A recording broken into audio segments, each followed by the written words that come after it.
Hello, this is Barbara Ann Rosenberg, your roving reporter, and we're going to an island called Malta. Everybody knows about Malta because they've heard of the Maltese Falcon and the Knights of Malta, but nobody really knows much about the island itself. And even where it is, people say near Greece and near, well, everybody knows it's in the Mediterranean. And it's actually quite close to Sicily, located between Sicily and North Africa. And everybody has made their way through this island on the way to or from someplace. All kinds of civilizations tromped through there.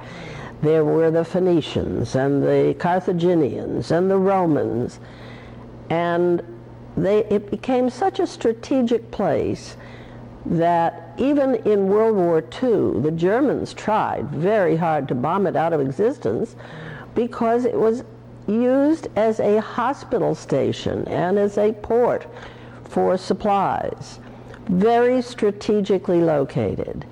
And the Knights of Malta, and you'll see some of them. You'll see a preparation for the return of the Grand Master of the Knights of Malta, an order that is now in place to continue as a hospital order. They've taken care of everybody from the time of the Crusades, when the order first came into being, until today. You'll see some of them. I hope you'll enjoy it. The island, by the way, is only about 10 by 15 miles long, but there's a lot to see and a lot to do. Come along with us. I think you'll enjoy it. Standing outside the Hotel Venetia, just outside the gates of Valletta, the capital city of Malta. We're going to start our journey here. Such a lovely hotel, very indicative in its own way of the whole atmosphere here. And so let's start on our journey through Valletta first, and then we'll take you all around Malta. This is the Auberge de Castile, the office of the Prime Minister of Malta. And it was built in the 16th century, quite typical architecture. You see of the Mediterranean, and you'll also see some Moorish influences as we go along. Part of the original fortification, built about the same time, about the 16th century. And believe me, this was fortified against all incursions, because the wonderful harbor is just here on the other side of the bridge, and you'll see that sooner or later. Malta has its own very distinctive language. You know, it's 7,000 years of history on this little island, and everyone has been through here, the Phoenicians, the Carthaginians, and the language, I suppose, is an amalgam of all of them. Look the way they spell police, P-U-L-I-Z-I-J-A. Yes, that is indeed. You can recognize a police car anywhere you are in the world. This is very typical of the terrain of the island. You see, we're standing here at a height, and the other end of that street is about the same height as we are, with a big dip in the middle, but they couldn't take time to fill it in, too costly and too much time, before the next incursion took place, before they got set upon by some other country that wanted to take this prime piece of property. So they just went ahead and built the city, and a beautiful city it is, Valletta. This will help you to get a sense of where you are. You see, there's Rabat in Morocco and Yugoslavia, and so you get an idea of where Malta is with respect to all these various other places. And here you have a wonderful view of the city, and its harbor out to the breakwater anyway, and you can see how it's built behind the fortifications and right down to the sea. The ships can come right in practically to the city, and they do have a few television antenna here, so this is not exactly all as it was when the Knights were here, but very much a city, a lively city of today. just in case you have any questions at all about the intricacy of this Maltese language, here we're giving you kind of a better peek at it, and then a translation. But you get the picture. Behind these magnificent inlaid floors, the knights of Malta, the original, many of them, are buried right here in the church, the Cathedral of St. John. Simply magnificent cathedral with beautiful decorations and a painting by Caravaggio, which we'll see. But this floor with the intricate marble inlay is the final resting place for many of the knights who were instrumental in founding and maintaining Valletta. And this is a painting by Caravaggio. Not very many, really one of the fine masters. And there are two here. One is unfortunately in reparation in Florence. But you can see what a magnificent work this is. And this wonderful solid silver gate that you see ahead of you in this beautiful chapel is one that was saved from Napoleon's pillaging because he was running low on funds, and so he was kind of stripping the churches of their beautiful silver and gold ornaments. Well, the sacristan of the church was smart enough to paint this black, and Napoleon never knew that it was solid silver. This was the Grand Master's palace when the knights were here. He was the chief mahaf, and now it's where the parliament is and where the president and all, it's still a very important building, but it dates from the 16th century when the Grand Master of all the knights was here. You became a knight, and then you became a fancier guy, and then finally the Grand Master, he was the big shot of all of them.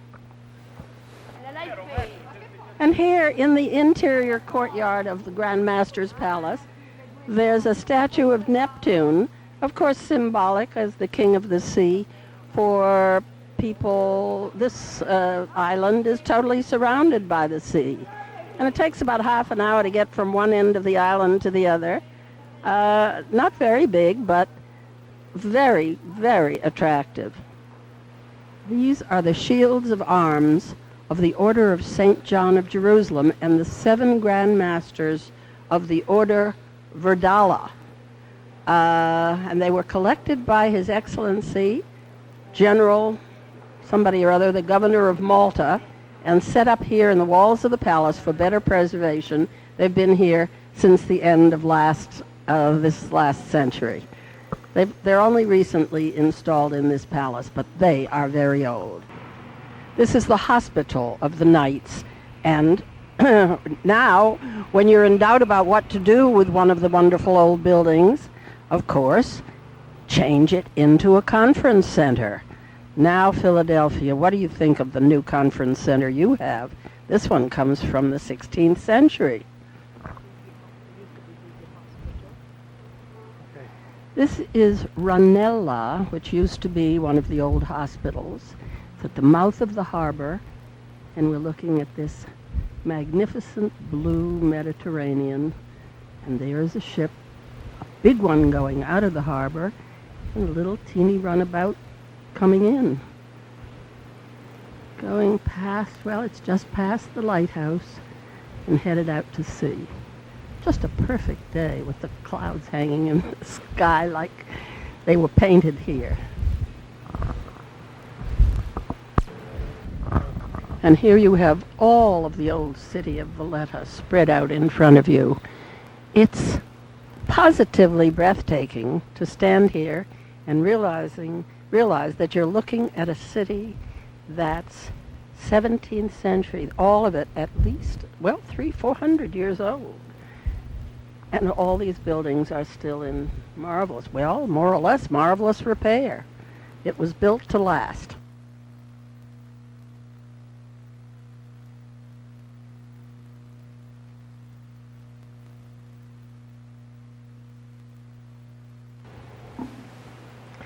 standing outside of a tiny museum, which is actually in the place of the Roman villa that was originally here. We're going to take a look inside to see some of the mosaics, which really, as I've read about them, seem quite startling. And we're here in the outskirts, in Rabat, meaning the suburb of the very oldest town called Medina. So let's have a look, shall we? The Romans left many artifacts wherever they were, and this is an original olive press. So they grew lots of olive trees when they were here and made their own olive oil. There really aren't many olives, certainly not enough to make olive oil now in Malta. The ground is so precious. But we do eat olives here, and they're really very good. But this is the way the Romans did it. They didn't have the electrical presses that we have now. And this mosaic floor, which was a Roman townhouse, discovered quite by accident as they were building the road to Medina. The army was building the road. They came across this and preserved whatever they could. As I said, heaven only knows how much was destroyed first, but with all the wonderful artifacts that are here, including this original mosaic floor, these little tiny stones that made up the design. So who needed rugs? This is Medina, the oldest settlement on the island of Malta. It was a flourishing town in Roman times, and they have found Phoenician artifacts here. So it goes back to pre-Roman times. We're going to walk in. It's amazing to be here and be in these very old communities and yet see people living just as we do today. Let's walk into Medina, the walled city. These original walls were built by the Arabs before the Knights came in the 16th century. And the Knights liked their walls buttressed. They thought they were stronger that way, so they built them all kind of on an angle. So here you have two philosophies of how to reinforce a city. Nevertheless, it is all a walled city, the Medina. And in Arab countries, they call the Medina the old city within a town. And one of the knights, Manuel de Villena, lived here and built this magnificent palace for himself. And you can see his coat of arms over the door. Just lovely here in the central courtyard.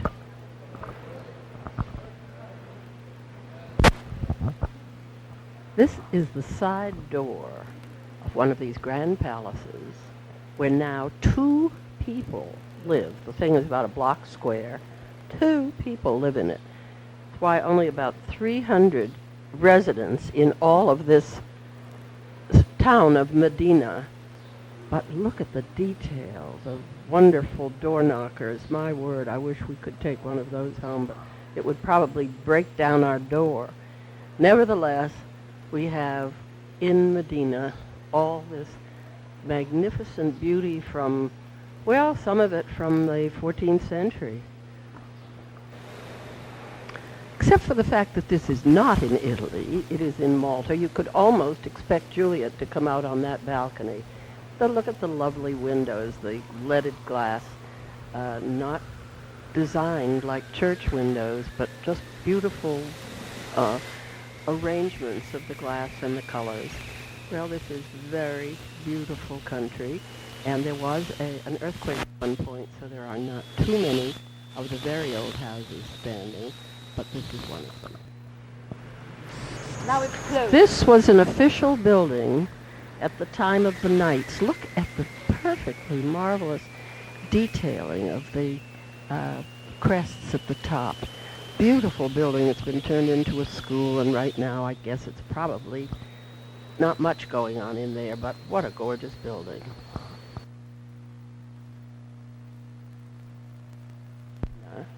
And the Cathedral of St. Paul opposite. Of course, there's a great deal of interest in St. Paul here because he actually was here on this island and actually converted a man who became the first bishop of Medina. And there, particularly of interest, are two clocks just below the belfries. One is the time and one is the day of the week. This was destroyed in 1693 during the earthquake, but has all been refacaded, rebuilt. This window represents the healing by St. Paul of Publius's father, and it was because of that that Publius converted to Christianity, because of that wonderful act by St. Paul, and became the first bishop of Malta, of Medina, anyway. Now we are in a restaurant known as Ta Maria, which means Maria's house. Is that correct? Ta is off. Like the French say chez Armand or chez something like that. In Maltese we say ta, off.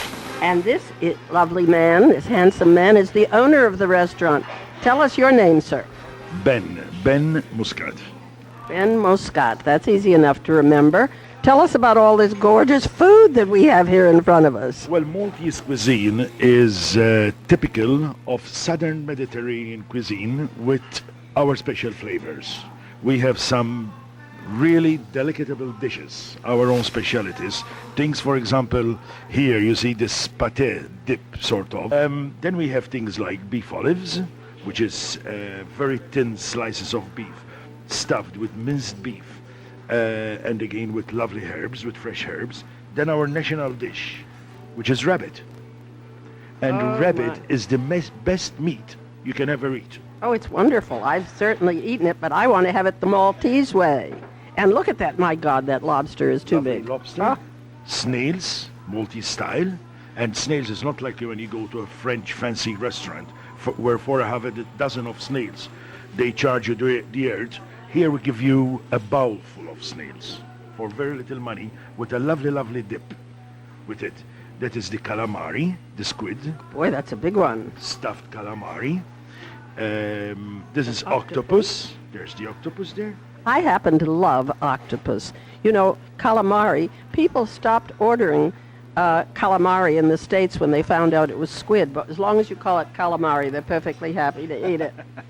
Yes, of course. Then you have things like stuffed aubergines, and like stuffed aubergines we do stuffed pepperonis, stuffed green peppers, and stuffed courgettes. They're all part of the Mediterranean culture. And these are what are called cart tracks. C-A-R-T, tracks. Now, you understand these are about 6,000 years old, as close as anybody can tell. That's prehistoric. They didn't have the wheel at that time. They don't know how they were, sort of fashioned in this. And what was it in between? There was no cart of that kind. Were they some kind of thing that were pulled by human beings or by slaves? They don't know. They really don't know. There are all kinds of theories abounding. The latest ones, maybe they were extraterrestrial beings. You take your choice. All I know is that here on Malta, and they're in several places in this fine kind of limestone, the soft stone, you'll see these tracks that crisscross the area. And now you're looking at Valletta from Sanglia, one of the fingers that sticks out into the water kind of across from it, another isthmus. And looking at you see how golden it is in the sun, how beautiful. And out to sea, the beautiful blue Mediterranean. It's just a perfect sight here in the middle of the Mediterranean Sea, with all the glamour and all the romance around it, that 8,000 years of prehistory and 400 years of history, including the Knights of Malta, can bring it.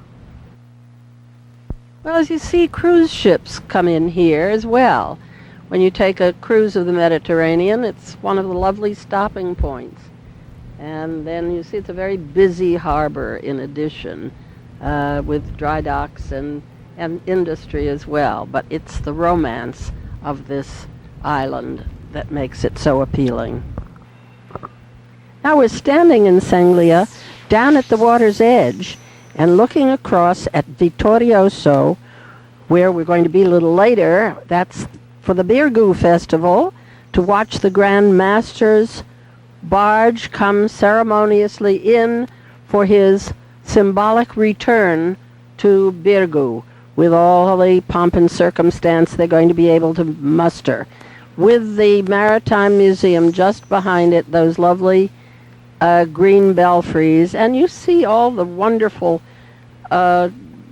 churches and domes and so forth, all this wonderful, wonderful architecture of at least 400 years ago.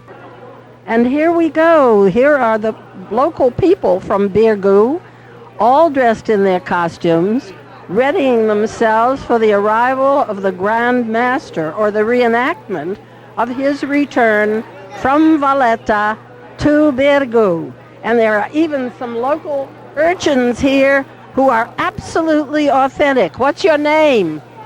Michael. Okay, hi. Aren't these people gorgeous? Look at these. They look absolutely as if they could have come from the Middle Ages. And here comes the Grand Master with his flag flying, coming from across the river to Birgu, his old home. And here are the knights assembling to meet him. These are the guys who had to answer to him. They all lived pretty darn well. These are the ones, though, who started the hospital order and were the ones who took care of the sick and the wounded in those battles all the way starting from the Crusades. Hey, seeing this barge being rowed in by the courtiers, I hope it makes it. It's been pouring rain. The poor people are going to arrive. Oh boy, did you hear that? They are shooting off cannons to announce his arrival. Isn't it fun? It's all a reenactment of something that happened about 500 years ago. But oh boy, they take it very seriously here. And here he comes, the Grand Master himself. The big Mahaf in his big hat, surrounded by his courtiers, who we decided needed some crew lessons in crewing. We're going to have to send them over to the Schuylkill to learn it. But my word, aren't they grand? Nobody dresses like this at the Schuylkill.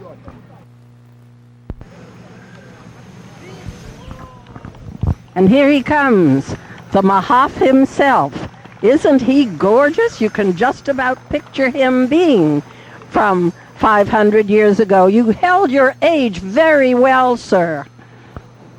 We're at Hagar Im, at a high point here on the southern end of Malta. And this is one of these enormous stone constructions, and nobody understands how it got here, how these stones were tracked here about 5,000 years ago. They didn't have the wheel. Here we go again. Nobody knows. More than 5,000 years old. And look how fascinating the sky is today here at this point, with the white clouds and the black clouds and the blue sky. It's a very mysterious feeling being here. And as you can see, the people must have had a reason to come to this particular site to worship. You get a sense of how big this Hagar Wim is. There's a perfectly normal tall woman standing there. These stones are enormous, and whether they're here or in Peru or other places about the same age, more than 5,000 years ago, it still just gives you a sense of awe of what these people went through to worship in one of these temples. And this is one of the entrances to the temple. This one doesn't have a lintel over the top, but you can see people coming in from the other side. There's kind of a swimming pool inside at the moment since we've had a huge rain last night. But you can see the size of these stones. And some of them were brought on, pardon me? Some of them were brought on these rounded stones, they figure, kind of dragged along using this as sort of a half wheel. Yeah. Here's one of these roller stones. I mean, it isn't exactly what we call a wheel, but you do get a sense of how they can push things with it. And we'll go take a look at the largest stone that's used in any of these temples. This is the largest stone that's used in any of the temples, it says here. And, well, nobody's exactly sure how much it weighs. We haven't taken it off and put it on a scale. Some people say 7 tons, some people say 20 tons. Your guess is as good as anybody's. Here are some more of these roller stones, really round ones. And because this limestone is so soft when it is quarried, they can shape it any way they want. And they did this predecessor to the wheel, obviously, and kind of the way they dragged these stones. I think they were pretty smart for 5,000 years ago. Smarter than I was at that time anyway. This is Marsaschlock, the largest fishing village on Malta. And look at how gaily painted all these little fishing boats are. As you can tell, they don't go terribly far out. And they're all here in the harbor now. I guess the guys must be home having lunch. It is noontime, and the bells of that funny little church up there are tolling a very off-key sound. But it's so pretty here, and the sky and the sea, and oh, it's just wonderful. Now, you've seen more of Malta. You've seen the fishing villages, or fishing village, I should say, and the 16th century town of Valletta, the older community of Medina. It's a very charming atmosphere. You feel totally enveloped in the old. At the same time, you know that it's very much today's civilization. So now when you say Malta, you'll have an entirely different picture than before. See you next time when we go roving. This is your roving reporter, Barbara Ann Rosenberg.